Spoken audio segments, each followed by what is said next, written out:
주님의 이름으로 여러분을 환영합니다. 또 축복합니다. 오늘도 하나님께서 우리를 위해서 말씀으로 은혜를 베풀어 주실 줄로 믿습니다. 자, 전우자로 인사하겠습니다. 오셨으니 은혜 받고 가시기 바랍니다. 이렇게 한번 인사하실까요? 제 옆에 계셔서 너무나 감사합니다. 저 때문에 복 받을 겁니다.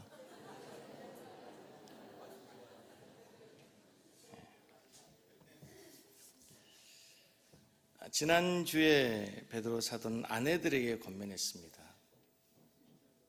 지난주에 우리 성도님들 중에 여자분들 표정이 별로 안 좋더라고요. 막 아내들아,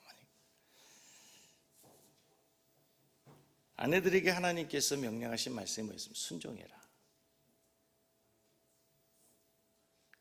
믿지 않는 남편이 혹 아내의 착한 행실을 보므로 남편이 구원을 받을 수 있도록 너희의 단장을 외모로 하지 말고 너희의 내면을 아름답게 단장해라.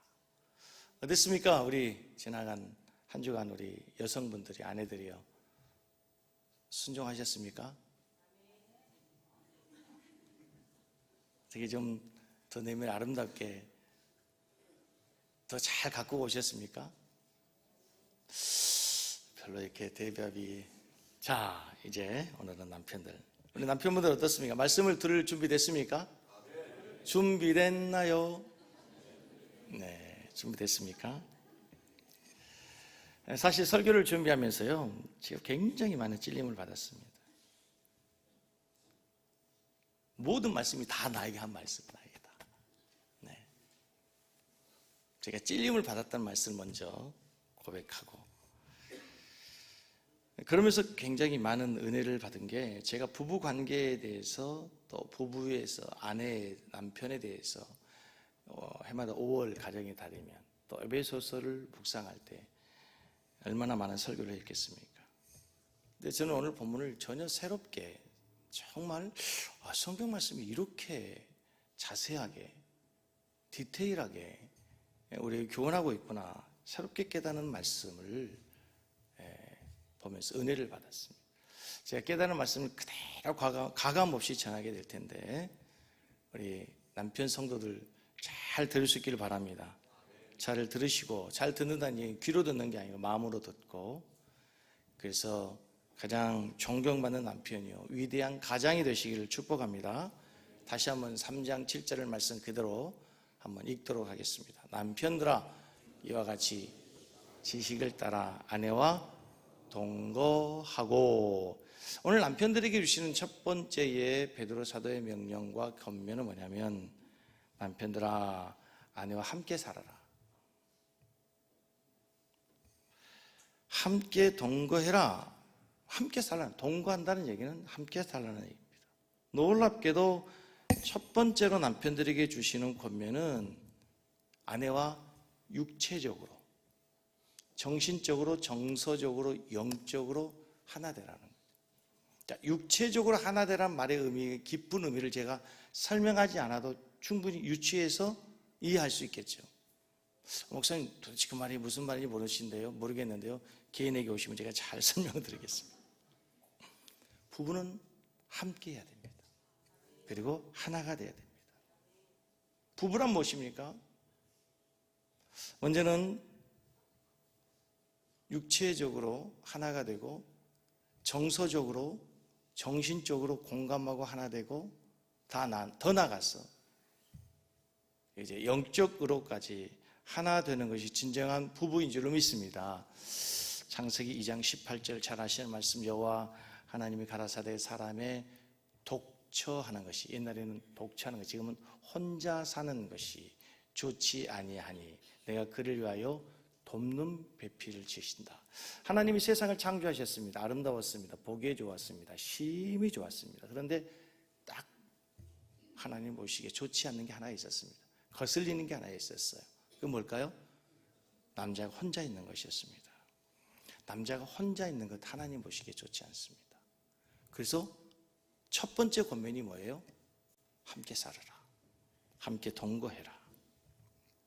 그래서 하나님께서 아내를 짝지어 주셨습니다. 하와를 만들어 주셨습니다. 그리고 나서 하신 말씀 보세요. 2장 14절에 연결되는 말씀이에요. 이러므로 남자가 부모를 떠나서 그 아내와 뭐해서 합해라, 동거해라. 그래서 하나가 되라. 똑같죠.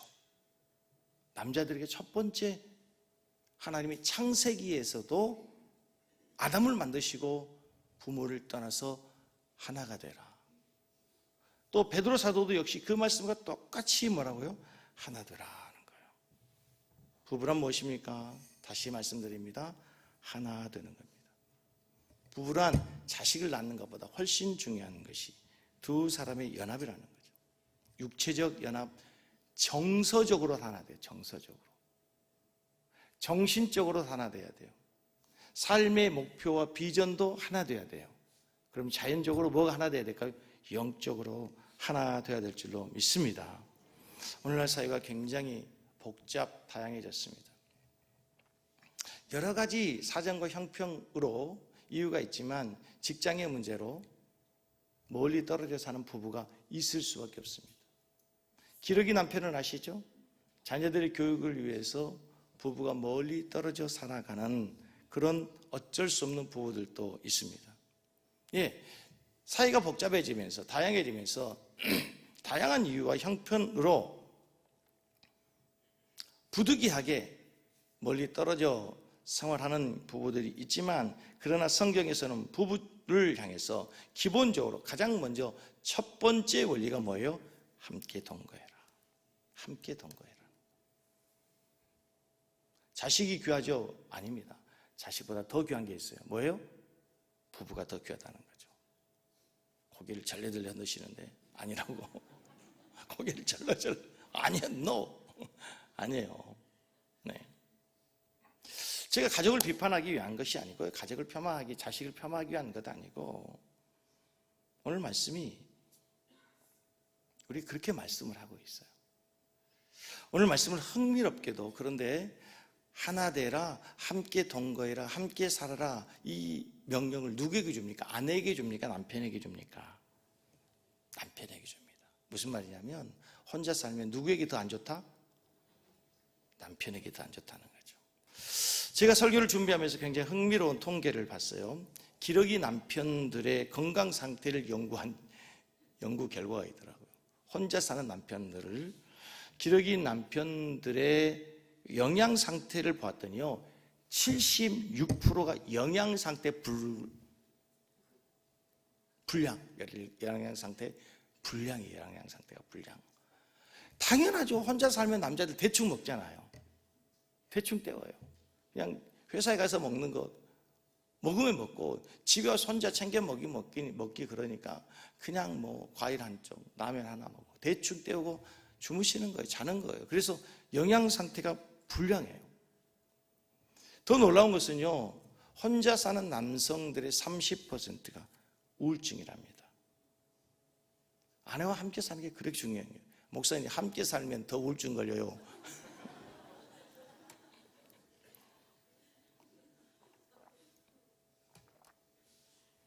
함께 살라고 말씀하면서 성경에서는 고린도전서 7장 5절 말씀에 자, 같이 서로 뭐 하지 마라? 계속해서 뭐라고 하냐면요, 분방하지 말래요. 분방하지 말래요. 다만 분방할 수 있는 경우가 있는데 기도의 시간을 확보하기 위해서 합의상 얼마 동안은 다시 아파요. 하나님 말씀이 굉장히 디테일하잖아요. 부부 생활에 분방할 수 있는 이유가 하나 있는데 하나님께 나아가 더 깊이 하나님과 교제하고 가정의 문제를 놓고 가정의 문제를 가지고 하나님 앞에 나아가서 하나님의 도움을 구하기 위해서는 어쩔 수 없이 분방할 수 있으나 다시 합하라.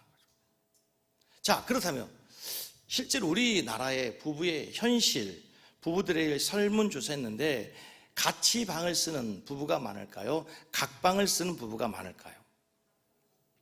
어떻게 그리 잘 알아요? 보지도 않고. 각 방을 쓰는 부부가 52%, 그리고 합방을 해서 함께 방을 쓰는 부부가 48%라는 거예요. 글쎄요, 어떤 조사에 의해서, 어떤 근거에서 어떻게 했는지 모르겠지만 아무튼 그렇게 내리는 결론을 내리고 나서 이렇게 얘기했어요. 9년 차까지는 신혼이고 9년 차까지는 합방이 많죠. 근데 10년을 넘어가면서는 압도적으로 63%가 각방을 쓴답니다.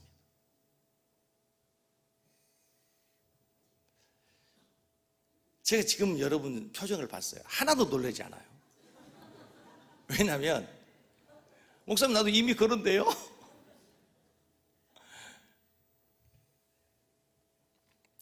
오늘 이 말씀을 듣고 여러분 혹시 각방을 쓰고 있거든 하나님의 말씀에 순종하는 마음으로 하나 될지어다. 합방하는 역사가 오늘 밤 일어나기를 바랍니다. 성경이 말합니다. 함께 살아라. 합방해라. 하나 되라. 시간과 공간을 함께 하라. 이게 하나님의 뜻이래요. 합방해라. 동거해라. 이 말은 육체적으로만 함께 있는 게 아니라 시간도 함께 하고 정서적으로도 함께 공감하고 하나가 되라는 거예요.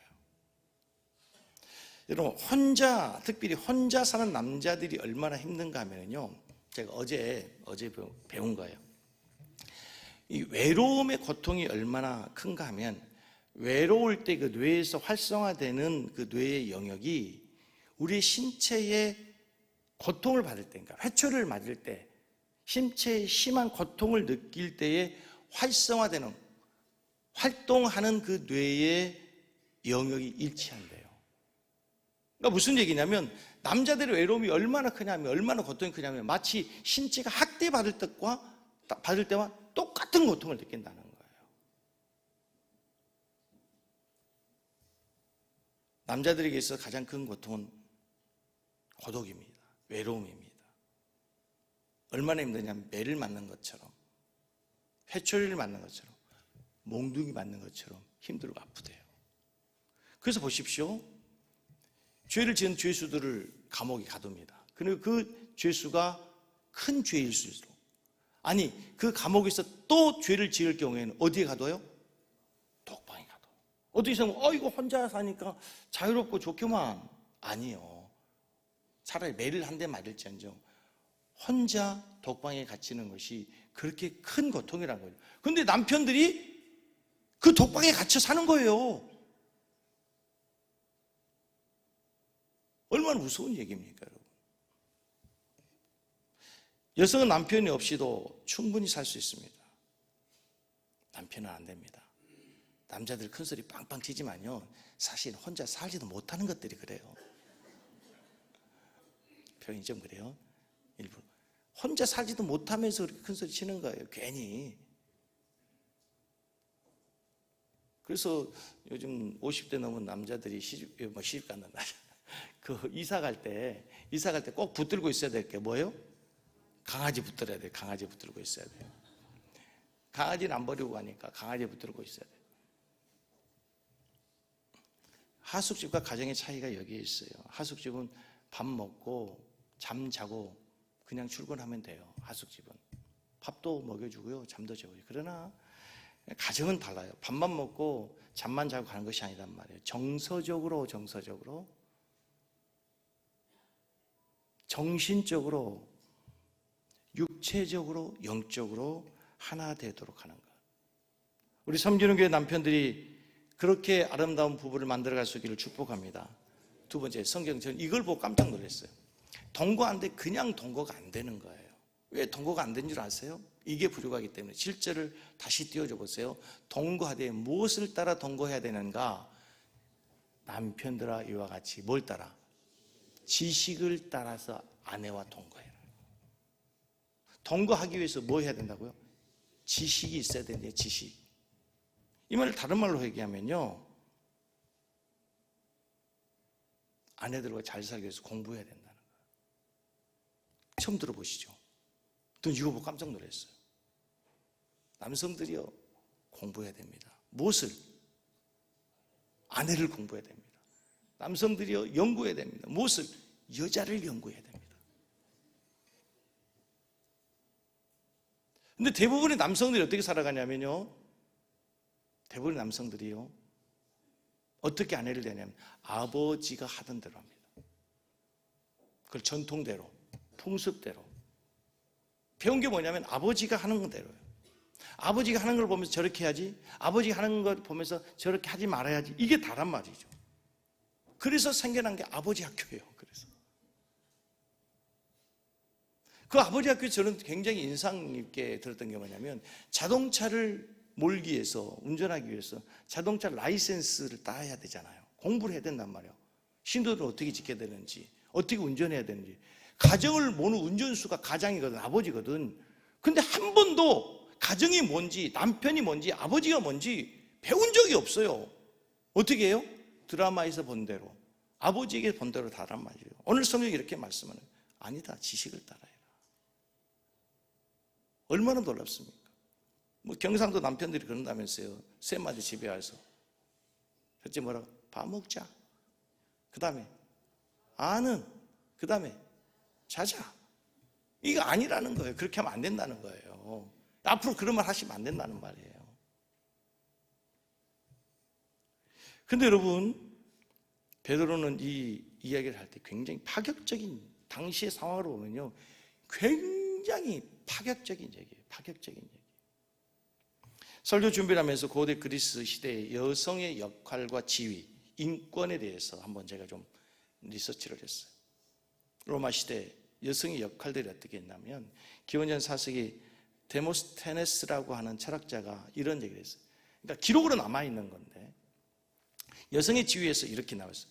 우리에게는 쾌락을 위해 고급 창구가 있고, 이걸 이해할 수 있는 분 이해하세요? 우리에게는 쾌락을 위한 고급 창구가 있고, 일상적으로 우리의 신체를 돌봐주기 위해 내연의 처가 있으며, 합법적인 아이를 낳아주고 집안을 충실히 관리하기 위해서 아내가 있다. 이거 제 얘기 아니고요. 제 얘기 아니고, 지금 베드로 사도가 편지를 쓸 때 당시의 사회적인 풍습과 여성의 지위가 그랬다는 말이에요. 충격이죠. 완전 가부장적 사회에서 여성들의 지위, 여성들의 생활, 그들이 할 수 있는 일들이 별로 없었어요. 여러분, 여성들이 할 수 있는 일이, 당시에 할 수 있는 일이 많았을까요? 적었을까요? 할 수 없는 일이 훨씬 많았어요. 여성들이 할 수 있는 일이란 집 지키는 일, 노예들 틈에서 자라고, 집안 살림 배우고, 15살이 되면 신랑과 결혼하는데 신랑을 어떻게 골라요? 신랑을 어떻게 골라요? 지금처럼 연애해갖고? 아니죠. 누가 골라줘요? 아버지가 골라주는 대로. 아버지가 골라주는 대로. 15이 되면 결혼을 하는 것이었어요. 여성들이 할 수 없는 거, 투표, 보리 한 줌 이상의 값이 나가는 물건을 함부로 사고 팔면 안 돼요. 누구 허락을 받아야 돼요? 남편이나 아버지 허락을 받아야 되는 거예요. 자신의 옷, 보석, 노예 이외의 다른 소유를 가질 수 없고, 집을 함부로 비울 수가 없는 거죠. 여성의 역할이라는 게 뭐냐? 집을 지켜야 되는 거예요. 집을 지켜야 되는 거. 여성들의 집을 지켜야 됩니다. 지금 택도 없는 소리죠. 그때는 그랬단 말이에요. 이게 고대 베드로 사도 시대의 여성의 역할이었어요. 그런데 그런 사회 풍습을 따르지 말고, 혁명적으로 얘기하잖아요. 그런 시대의 풍습을 따라 살지 말고 지식을 따라서 아내와 살아라. 지식을 따라서 아내와 함께해라. 얼마나 놀랐습니까? 어마어마한 이야기, 충격적인 이야기라는 거예요. 시대를 초월해서 2000년 이 시대에 맞는 말씀을 어떻게 그때 당시 2000년 전에 베드로가 이런 말을 했는지 놀랍잖아요. 그래서 하나님 말씀인 거예요. 그래서 하나님 말씀인 거예요. 2000년을 앞서서 조선시대만 돼도 우리나라 이 말이 맞아요, 안 맞아요? 안 맞아요. 100년 전만 가더라도 안 맞는 말씀이에요. 100년 전으로만 가더라도 우리나라에서 안 맞는 말씀, 우리 어머니 세대도 안 맞는 말씀인데 지금 보니까 딱 맞는 말씀이에요.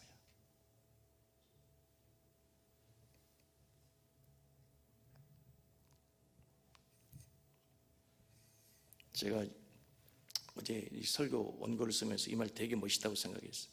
하나님을 아는 지식 다음으로 중요한 것은 아내를 아는 지식이다.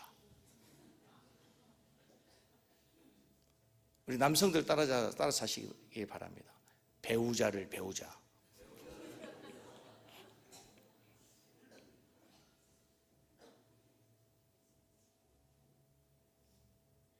배우자를 배우라. 성경이 그러잖아요. 지식을 따라 나누어 동경하고 배우자를 배워야 돼요.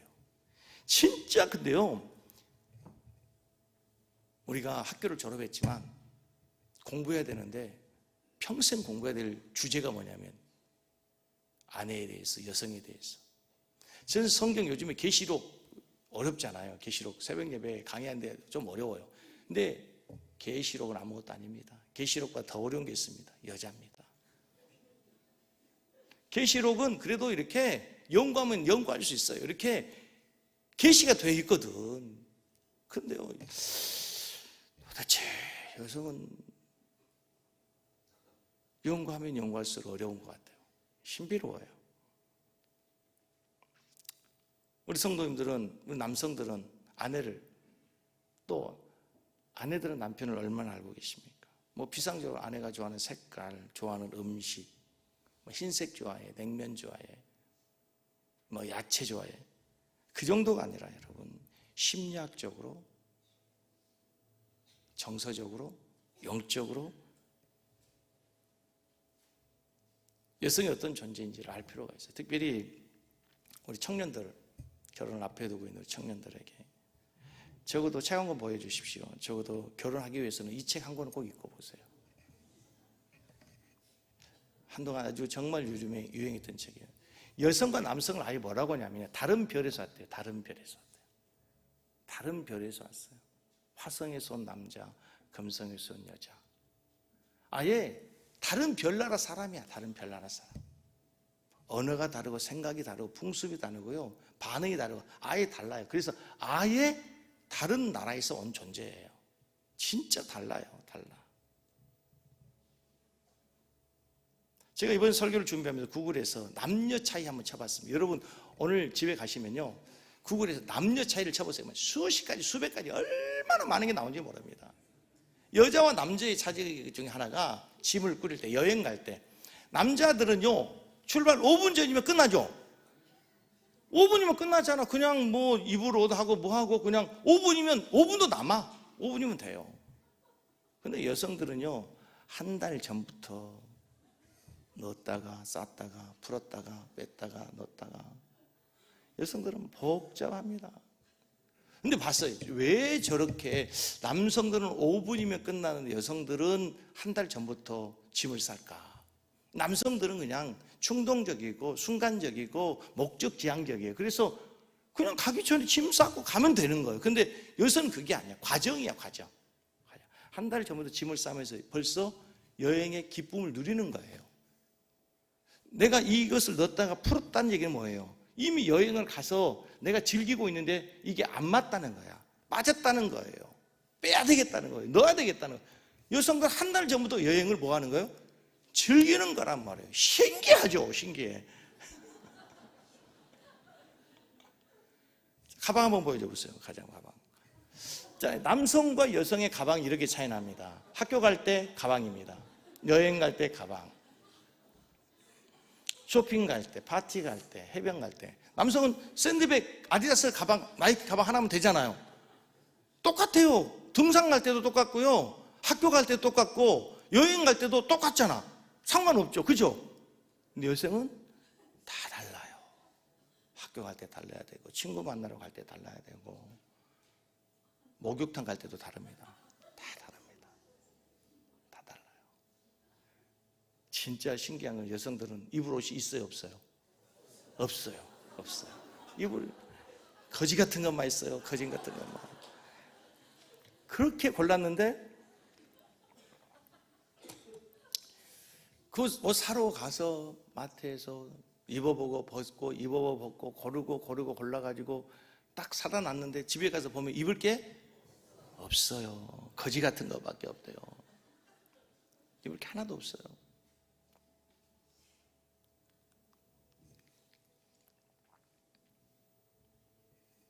어제 공부했어. 어제 배운 건데요.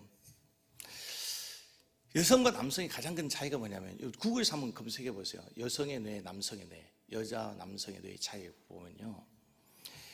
남성의 언어와 여성의 뇌는 구조적으로 여러 많이 차이가 있는데 언어를 주관하는 뇌의 영역이 팽대부라고 하는 것이 돼요. 근데 남성들은 이렇게 막대 모양이고 여성들은 이렇게 공처럼 생겼대요. 자, 그러면 남성의 팽대부가 커요? 여성의 팽대부가 커요? 여성이 크죠. 여성의 팽대부 면적이 훨씬 커서 여자는 오른쪽 왼쪽 언어 다 쓴대요. 오른쪽 왼쪽에 팽대부 뇌를 다 써요. 근데 남자는 오른쪽 위주의 언어를 사용하는 뇌 부분만 사용하는 거예요. 그래서 직설적으로 목적을 전달하고 문제를 해결하는 언어를 사용해요. 근데 여성은 이게 크다고 그러잖아요. 단순히 언어의 목적이 전달되는 목적이 아니라 거기서 뭐냐, 공감을 얻고 싶어하고 공감의 언어를 사용하는 거예요. 이게 여성과 남성의 가장 커다란 특징이라는 거예요. 차이라는 거예요. 예를 들면 남자는 날씨가 좋네 하면 뭐예요? 오늘 날씨가 화창하고 날씨가 좋은 거예요. 그렇잖아요. 근데 여성들이 날씨가 좋네 이 말은 해석을 어떻게 하냐에 따라서 완전 달라요. 그 여성의 기분에 따라서 완전 다른 거예요. 그건 비밀의 계시예요. 날씨가 좋네 이 말은 날씨가 좋다는 말을 하고 있는 것일 수도 있지만 아닐 수도 있어요. 나 지금 밖에 나가서 당신하고 데이트하고 싶다 이 말일 수도 있고요. 나 지금 커피 한 잔 마시고 싶다. 전혀 다르게 옛날에 당신하고 날씨 좋을 때 어디 가을날 우리가 걸었잖아. 나 그때가 생각난다. 20년 전 30년 전 이야기를 할 수도 있다는 거예요. 남자가 이거 어떻게 하냐고. 그거를 우리가 어떻게 하는 그거를 도대체 30년 전 그 얘기를 지금 생각하고 있는데 우리가 어떻게 하냐고요. 근데 여성은 지금 그 얘기를 하고 있다는 거예요.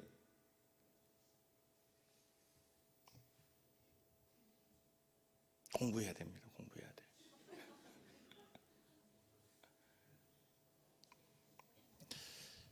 부부관계를 위해서 꼭 필요한 필독서 하나 가르쳐 드릴게요. 게리 체프만이라는 사람이 쓴 5가지 사랑의 언어. 옛날에 제가 이 책을 누구에게 소개한 적도 있고 아주 오래전에 읽었어요. 그랬더니 이 책이 좋다고 목사님 이거 갖고 설교해 주면 안 돼요 했던 분도 있었는데, 사랑을 표현하는 언어가 5가지가 있다는 거죠. 첫 번째 뭐였냐면요, 말로 사랑해, 보고 싶었어, 당신 만나면 너무 기분이 좋아, 사랑해. 언어가 있어. 말로 해야죠. 그렇죠? 사랑은 말로 표현하기 전까지 사랑이 아니에요. 근데 말로만 하면 안 되죠. 말만 맨날 만나고 싶다고 그러고 보고 싶다고 그러고 만나지 않으면 안 되잖아요. 함께하는 시간이 있어야 돼요. 같이 차도 마시고. 그래서 같이 이제 시간을 보내면서 사랑을 느끼도록 해야 되는 거예요. 말만 하고 시간만 보냈는데 아무것도 안 주면 돼요? 뭐가 있어야 돼? 선물이 있어야지. 선물이 있어야 돼요. 대단히 중요해요. 여자는 이것을 좋아합니다. 큰 것보다는 작은 것일수록 좋아요. 아주 작은 것일수록 선물을 좋아합니다. 그 다음엔요, 뭐가 있냐면 봉사입니다. 때로는 청소도 해주고 설거지도 해주고 또 빨래도 개고. 목사님 그 진작부터 다 하고 있는 겁니다. 아무튼 봉사 좋아해요. 봉사. 그 다음에 마지막 뭐예요? 육체적 접촉, 스킨십. 안아주고 뽀뽀해주고 손잡아주고. 이 스킨십 좋아하는 사람이 있을 수 있어요. 근데 여러분, 사람들은 다시 한번 띄워줘 보세요. 이 5가지 언어가 있는데 이 언어를 특별히 좋아하는 게 다 있어요. 특별히. 저희 아내는 저기서 뭔가 생각해 보니까 저희 아내는 한 가지는 선물을 그렇게 좋아하는 편은 아닌 것 같아요.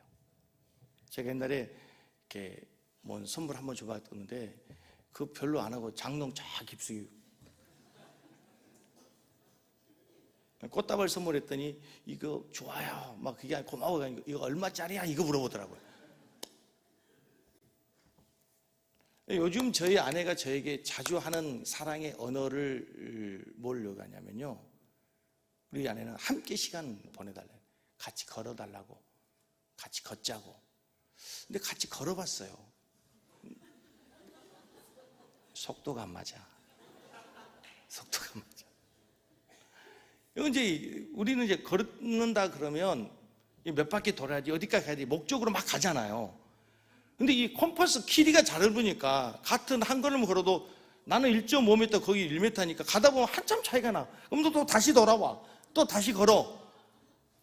근데 아내는 그때 약간 뭐라 그랬어요? 같이 정서적 고감을 하자는 거잖아요. 단순히 걷는 게 아니라 얘기도 하고 얘들 얘기도 하고 옛날 얘기도 하고 또 손도 자주하고 그러잖아요.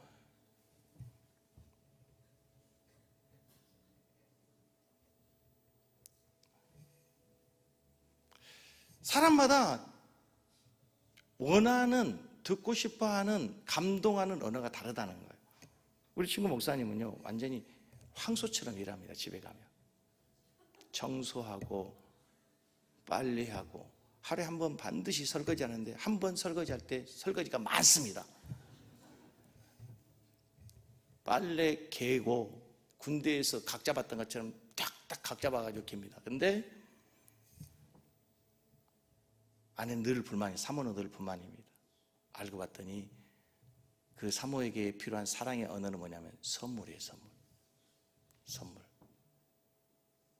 근데 사실 아내들이 뭐 큰 거 맨날 다이아 원합니까? 그런 아내는 없죠. 정신 나갔죠. 그런 아내는 이상한 거죠. 맨날 어떻게 다이아를 사줍니까? 평생 한 번 사줄까 말까 한데 그거 아니고요. 그거 원하지도 않고요. 사소한 거, 조그만 거. 그렇죠. 그 목사님 하는 얘기예요. 왜 그렇게 선물 주는 날이 많냐는 거예요. 1년에. 결혼 기념일에 왜 남자만 줘야 되냐. 빼빼로데이, 또 발렌타인데이, 또 뭔 데이 있어요. 우리 남자들 좀 공부 좀 하라니까요. 무슨 날이 그렇게 많은데 왜 남자만 줘야 되냐. 한 가지 분명한 것은요, 여자는 비싼 걸 원하는 게 아니고 마음이 담긴 선물. 이게 아내의 사랑의 언어예요. 이런 부부가 부부싸움을 했을 때는 남편이 100마디 말하는 것보다도 스타벅스 커피 하나 갖고 아니면 달달한 좋은 아침 케이크 하나 사고 가는 것이 훨씬 부부관계 회복에 좋습니다. 아멘을 안 하세요? 여기서 핵심은 좋은 아침입니다.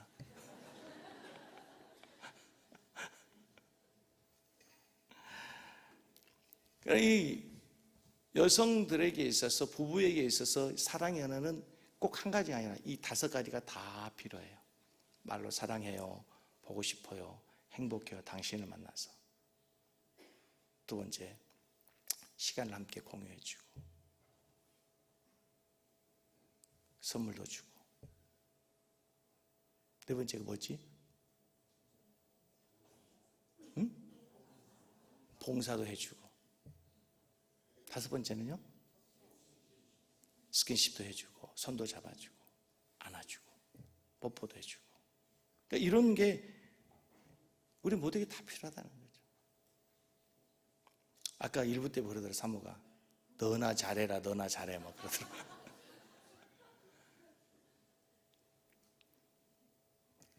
자, 첫 번째 남편들에게 아내와 동거해라. 두 번째 공부해라. 세 번째 7절을 다시 한번 떼줘 보세요.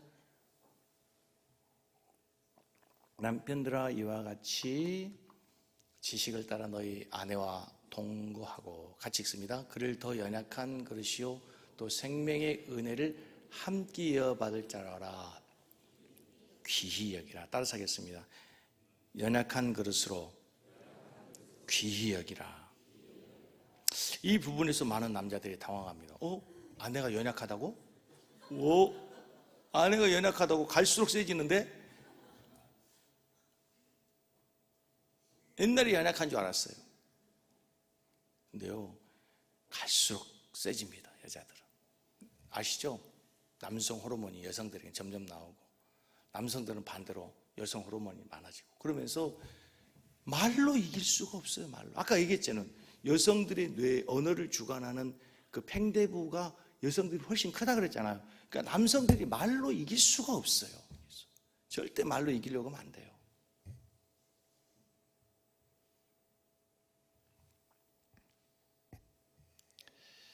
아내가 약하다? 여기 보면 더 연약한 것으로 알아 그러잖아요. 그럼 남성도 약하다는 얘기예요. 여성도 약하지만 남성도 약하다는 걸 좀 알아주세요. 밖에 나가서 그렇게 일하고 밖에 나가서 수고하고 집에 와서 또 일하려면 힘들어요. 남자도.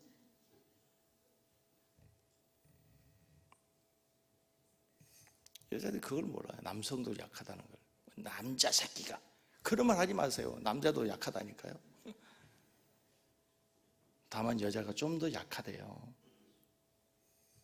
그러니까 결혼이 연약한 두 사람이 만나서 둘이 합하여 하나가 되는 거잖아요.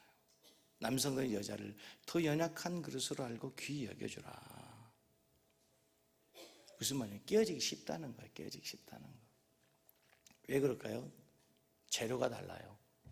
남성들은 흙으로 만들어졌잖아. 투박해. 남성들은요.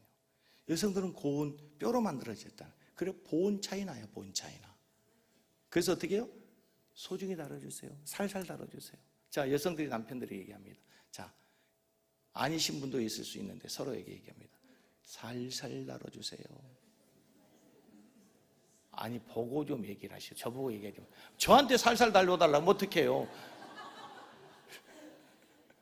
자, 옆에 계신 분에게 서로에게 살살 다뤄주세요. 조심히 다뤄주세요. 그러니까 원래 여성들도 사실은 부드러운데 남성들이 함부로 다루니까 거기가 깨지고 뾰족해지고 그래서 찌르고 아픈 거래요. 함부로 다뤄서. 여성들 맞으면 고개 끄덕끄덕 해보세요. 그렇다잖아요. 근데 여성들은 또 잘 만져주면 빨리 봉해지고 다시 부드러워지고. 여러분 귀하게 여기시고 소중히 여겨야 될 이유, 생명의 유업을 함께 받으잖아요. 천국을 함께 갈 수 있다는 거예요. 천국을. 아내만큼 소중한 존재가 없다는데 베드로가 아내를 소중히 여기고 이제 남편을 소중히 여겨야 되는 가장 중요한 이유가 여기에 있어요. 뭐냐면 7절 맨 마지막에 다시 한번 떼어줘 보세요. 7절 맨 마지막에 다시 한번 7절 맨 마지막 다시 한번 7절 맨 마지막에 이는 너희 기도가 막히지 아니하게 하렵니다. 남편에 잘하고 아내에게 잘하고 남편을 공부하고 아내를 공부하고 다 좋아. 이런 거는요 김창옥 교수한테도 들으면 나보다 훨씬 잘할 수 있어요. 근데 김창옥 교수와 저희 차이가 뭐냐? 김창옥 교수는 거기서 끝나. 그러나 섬기는의 김종수 목사의 설교의 부부학에서 마지막 결론 요게 달라요. 7절 다시 띄워줘 보세요. 너희의 기도가 막히지 아니하게 하려 함이라. 부부관계가 왜 중요한지 아세요? 깨어지면요 부부관계가 막히면요 기도가 막혀요. 경험해 보셨죠? 기도를 해야 막히는지 안 막히는지 알 수가 있지. 기도해 보세요. 기도해 보세요. 부부관계가 쉽게 부부싸움하고는 기도가 안 돼. 오늘 와서도요 설교를 듣는데 부부싸움하고 설교 들으면 설교가 안 들어와요. 아내가 했던 말, 남편이 했던 상처도 하던 말, 막 그 말만 생각나고요. 이 새끼를 그냥 막 이 생각만 나는 거예요. 나쁜 놈 새끼 막 생각나고 설교가 안 들린 거야. 안 들려. 놀랍잖아요. 성경에서. 왜 부부관계가 회복이 돼야 되냐면 기도가 막히지 않기 위해서, 하나님과 더 깊은 교제를 위해서. 물어볼게요 여러분. 김정수 목사, 최은미 사모는 부부싸움을 할 거 안 할까요? 아니 보지도 않고 어떻게 그렇게 합니다. 자주 할까요? 적게 할까요?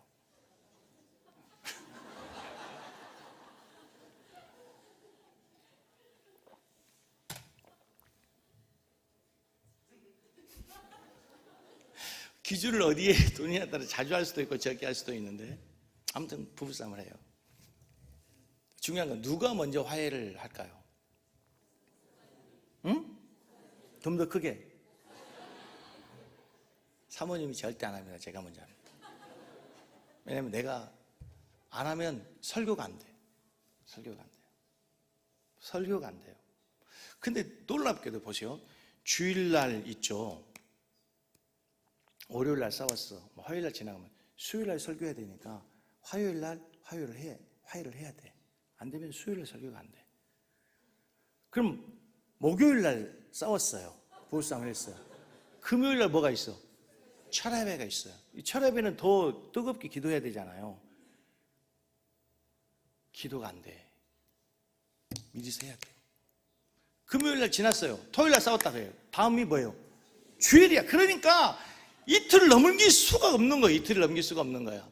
때로는 진짜 억울할 때가 있어요. 내가 분명히 잘못한 것, 내가 잘못할 때가 훨씬 많은데, 모든 부부싸움이 문제가 제가 잘못한 것만 있는 거야. 아니잖아. 그죠? 내 편은 하나도 없네, 진짜. 어떻게 맨날 나만 잘못할 수 있겠어요? 그래, 뭐 10번 중에 한 번은 나도 잘할 수 있잖아. 내가 잘못한 게 없을 수 있잖아요. 근데도 김영권 선생님 이따가 내가 근데도 불구하고 누가 먼저 사과를 해야 되냐면 내가 먼저 사과를 해야 돼요. 무슨 얘기를 하려고 그러냐면, 기도하는 사람이 먼저 화해하게 돼 있어요. 기도하는 사람이 약한 사람이 아니에요. 약한 사람이 아니에요. 약자가 먼저 하는 게 아니란 말이에요. 기도하는 사람이, 영적으로 껴있는 사람이. 그래서 여러분의 가정에서 누가 더 영적으로 하나님 앞에 살려고 애쓰고 몸부림치느냐, 먼저 화해하는 사람. 아멘 안 하시는데. 놀라운 얘기죠. 놀라운 얘기예요.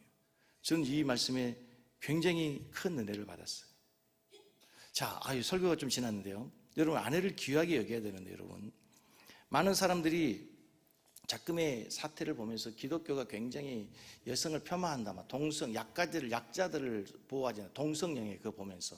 근데 여러분, 그 아주 잘못된 생각이에요. 기독교가 얼마나 이 사회에 여성들의 인권을 신장시킨 줄 아세요? 레이디 퍼스트. 어디서 나온 얘기입니까? 기독교에서 나온 얘기예요. 기독교 국가에서 나온 얘기입니다. 좀 보세요. 한번 그림 하나 보여보세요. 여러분, 이슬람 국가 한번 보세요. 얼마나 놀라운 일입니까? 오늘은 조금 한 박자씩 늦네. 네, 자, 이거 처음 본 사진 아니죠? 이슬람 여성들이 하고 다니는 모습이에요. 이제 전체를 다 덮으면 부르카, 눈만 내면 니캄, 이제 히잡 많이 본 거죠. 요즘에 차도르. 근데 여러분, 이 이슬람 국가들이 이렇게 하고 다니는데요. 오늘날 여러분, 사우디 이런 데서 다 하고 있는 거예요. 여자가 할 수 없는 일 엄청나게 많습니다. 지금도 남자 보호자 없이 함부로 외출할 수 없고요. 다른 남자, 남편 아닌 다른 남자에게 얼굴 보여주면 안 됩니다. 아무리 얼굴이 예뻐도, 얼굴 자랑하고 싶어도 안 됩니다. 아무리 화장하고 싶어도 안 됩니다. 화장을 할 수 있겠지. 보여주면 안 돼요. 수영 못합니다. 스포츠 경기 구경 못합니다. 탈의실에 가서 옷 못 갈아입습니다.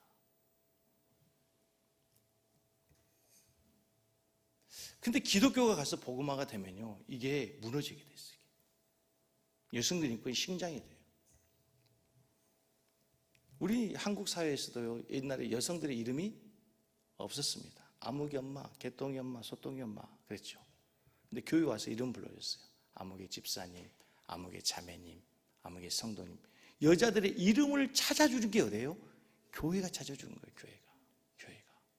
교회가 찾아주는 거예요. 여자들이 무슨 공부를 하냐고, 글을 하냐고. 내 말이 아니라 옛날 암탉이 울면 지방이 어쩐다고. 그런 사회 속에서요, 여성들을 계몽했어요. 그래서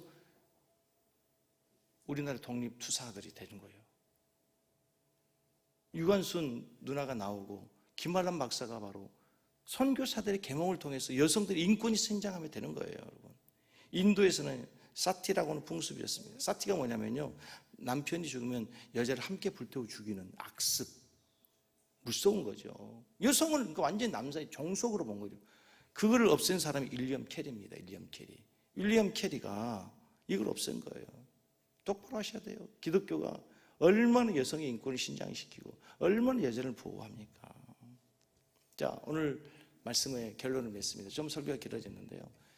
자, 성경에서는 아내들이 남편에게 해야 될 역할이 있다는 거예요.